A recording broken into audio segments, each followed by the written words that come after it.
صباح الخير.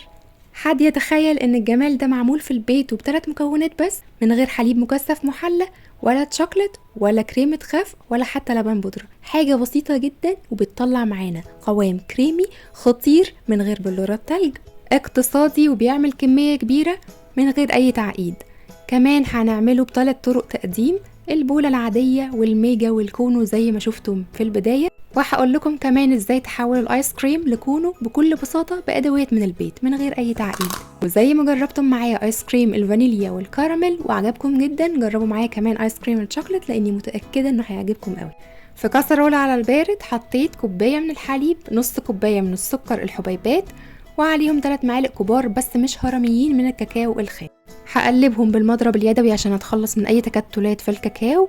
وبعد ما داب الكاكاو في الحليب بالمنظر ده برفعه على نار من هادية لمتوسطة لمدة 10 دقايق، معليش عليه النار، وافضل اقلب فيه من فترة للتانية علشان ما يتلسعش من تحت. شوية كده هتلاقوه تقل حاجة بسيطة ان هو يكون بيعلم في المعلقة بس مش قوامه سميك زي ما هتشوفوا بعد شوية. هطفي عليه النار بعد ال10 دقايق واسيبه يهدى خالص من الحرارة. ده قوامه اول ما طفيت عليه النار بالمنظر ده، تحسوه سايل بس في نفس الوقت معلم في المعلقة مش مية خالص. وده شكله بعد ما برد بدرجة حرارة الغرفة، بقى تقيل شوية والقوام بتاعه أسمك. وكل ما بنختار نوع كاكاو جودته أحسن وطعمه أحلى، كل ما بيطلع معانا الآيس كريم طعمه خطير لأن هو كله قايم على طعم الكاكاو. دلوقتي الخطوة التانية والأخيرة، هنحط البولة فيها كوباية من المية الساقعة المتلجة، مهم جدا تكون ساقعة جدا مش من الحنفية، واروح حاطة عليها كوباية من الكريم شانتيه الخام مش متضاف ليه سكر، واروح ضرباه بقى بالمضرب اليدوي او الكهرباء المتوفر عندكم لحد قوام يكون متماسك بالشكل ده. اول ما بيتماسك بوقف على طول خلط، علشان لو بالغنا في الخلط هتخرز مننا وتفصل. بعد كده بضيف عليها الحليب المكثف المحلى اللي بالشوكولات اللي احنا عملناه من شوية بعد ما برد تماما بدرجة حرارة الغرفة، ما نحطوش ابدا وهو سخن.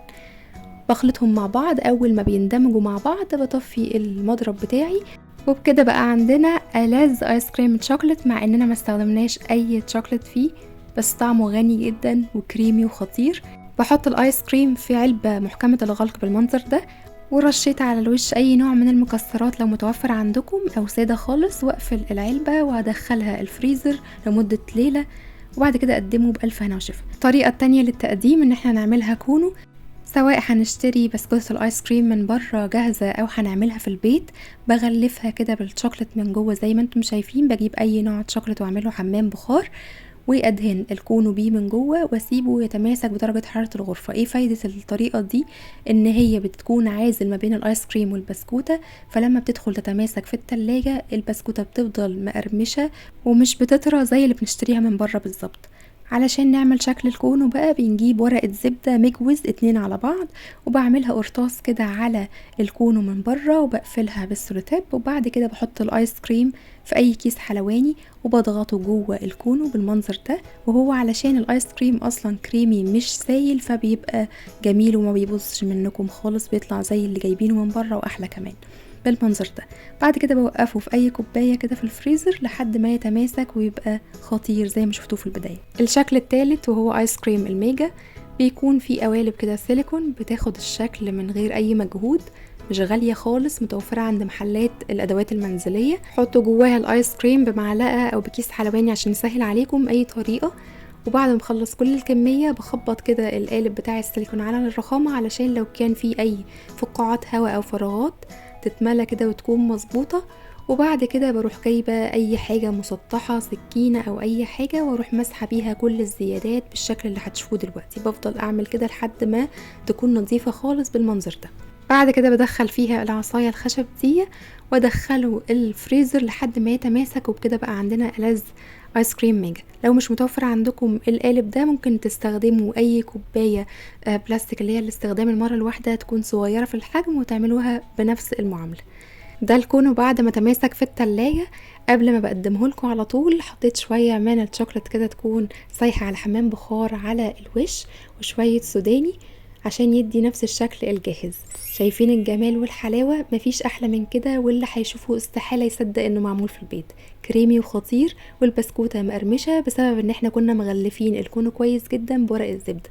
وده ايس كريم الميجا بعد ما تماسك في الفريزر بروح حطاه كده مغطساه في شوكولات تكون سايحه على حمام بخار بشويه سوداني كده مجروش، وبطلعه وبحطه على ورق زبده يتماسك في الفريزر. انا بس عملت سكاب للخطوه دي علشان ما اطولش عليكم وقت الفيديو، مش قادره اقول لكم خطير ازاي.